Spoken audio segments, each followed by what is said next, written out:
up, y'all? There's a what's up, y'all, in my spirit. I was just talking to myself, and I was like, oh, I'm gonna have to share this because this is arising. I just saw an Instagram post that was funny about, it was like this guy who was basically supposed to be the like press secretary talking about how basically the government doesn't have any idea what it's doing with COVID. Like, we told you to take the masks off, say we were lying. We don't actually know what we're doing. And the truth,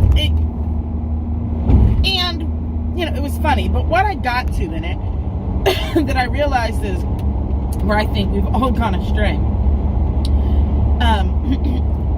is that, because the last line in the thing was like, right, I know you all, expect us to know what we're doing and so that things can go back to normal, because we're the government. And what I got was like, right, the problem is that the way in which we orient to government, to systems and structures, is that they are smarter than us. And so we expect them. And the problem with abdicating one's responsibility, and I talk about this a bit in the beginning of The Body Is Not an Apology, where I talk about the purpose of, one of the functions of body shame and body terrorism is having you be disempowered enough to believe that you are ineffectual as it relates to change, as it relates to changing system structures, issues. It makes you believe that you can't be of any impact. And so, in government's intention, in many cases, particularly under the, auspices of white supremacist delusion and capitalism, is to have you abdicate your power to those entities so that they can make the decision. And the thing that lives underneath that is the assumption that those systems are smarter than you, that they know better than you, that they are, more intelligent than everybody else. And that's why they are able to make those decisions. That's why they are able to, affect change in the particular locations where they are enabled to affect change. It's the reason why they hold power. And they hold power because they're smarter. They hold power because they're better at it. They hold power because they're supposed to. That's the mythology that lives alongside that. And what I think COVID has illustrated to us is that's a lie. The reason they haven't figured out what to do is because they're not smarter than you. They're not smarter. In general, humans are pretty much, by and large, with save a few very distinct exceptions, which is why we can know their names of the billions and billions and billions of people on the planet. There are a few distinct exceptions where someone is actually, vastly more intelligent than everybody else and thus has an offering for the world, right? But for the most part, that's not the case. The government isn't made of people who are smarter than you.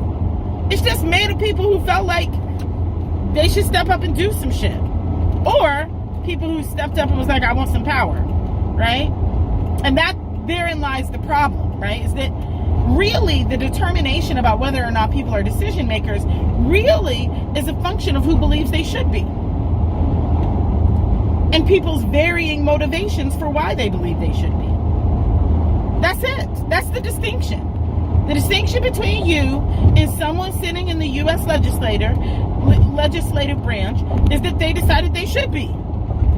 And then they convinced some other people that they should be too, and those people voted for them. Not that they're smarter. And so I say this because what it makes us do is it makes us abdicate our own power to the people we think are smarter. And then we're frustrated when the people who we think are smarter can't figure out the shit either. And they can't figure it out because they're not any smarter.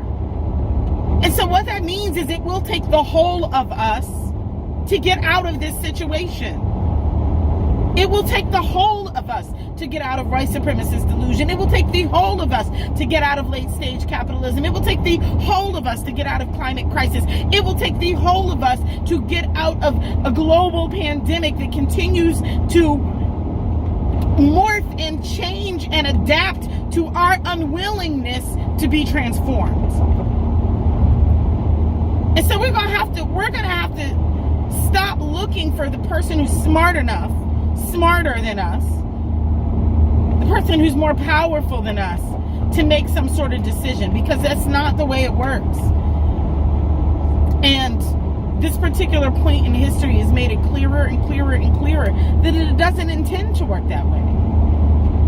That the intention is that we figure out how to operate and act as a collective, each of us stepping into our individual responsibilities to add to the collective responsibility.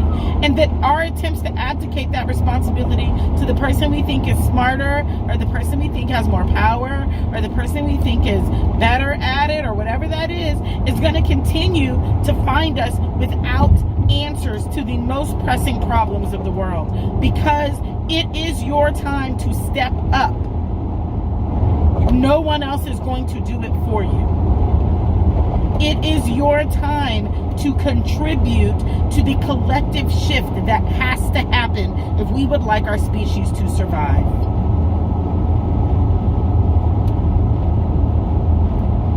No one is smarter than you. There are just some people who are taught that they should be allowed to have power and say so. And then everybody else is taught that we should not. And that's the lie we need to disabuse ourselves of, so that we can be a part of the collective healing of this planet. All right, y'all. Bye-bye.